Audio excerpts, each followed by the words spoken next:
They said that Armored Core 6 wasn't a Souls game, but this fight sure feels like it. Don't worry though, it's RYZEN, and in this video I'm going to show you how to defeat Balteus in Armored Core 6.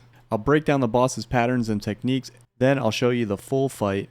There's no preference on build, but having a sword helps. Let's break it down. At the beginning of the fight, you're going to want to automatically dash towards Balteus and then hit it with a sword, dash immediately, and then go into follow-on attacks. The key to winning this fight is to close the distance. The swords do a lot of damage to Balteus' shield. We're going to look to avoid the salvos by getting in close, dodging forward.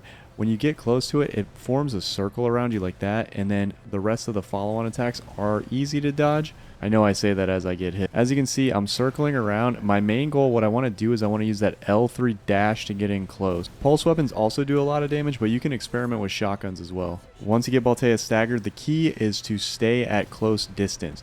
Use your salvos to close in. Use your right-handed weapon and then close in and try to keep that slash up. That slash does a lot of damage. If you get too much distance between you and Balteus, it will activate its shield. That's why we want to stay close and we want to keep the pressure on. As you can see, I'm always closing the distance, staying super aggressive until we get towards that second phase of the fight. The second phase of the fight, when you see this animation, don't do what I did and stay close. You're going to want to go ahead and increase the distance between you and Balteus for this phase. The reason being is because it'll launch a bunch of salvos and then it'll also use this flame attack if you get too close to it.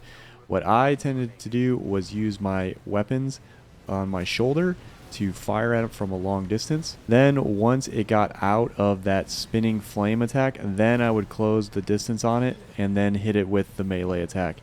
You'll see it coming up in a second. As you can see right now, I'm just keeping that distance, trying to avoid all those attacks. That's a misclick right there. If you've done it as many times as I have, you'll kind of get the rhythm of it after a while. We're staying at a distance, avoiding those flame attacks, and then when we see our opportunity, we're going to dash in. But until then, we just set it up with some long-range shots. If you have the pulse weapon, it works great. As you can see right there, we close the distance. Once we hit that stagger, now we're just going to punish on the stagger. We're keeping our distance close, applying all the pressure on Balteus, staying with it so that it doesn't reactivate its shield and go into that flaming attack pattern. It may be uncomfortable to get used to, but you need to get close and apply that pressure when it goes into that stagger phase. As you can see, I beat the boss in about 2 minutes and 30 seconds. It may not have been the prettiest no-hitter, but it got the job done and we're moving on. And that's what matters.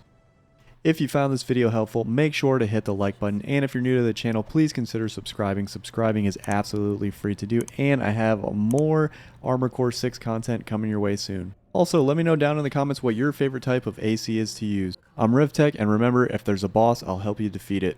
Thanks for watching, and I'll see you in the next one.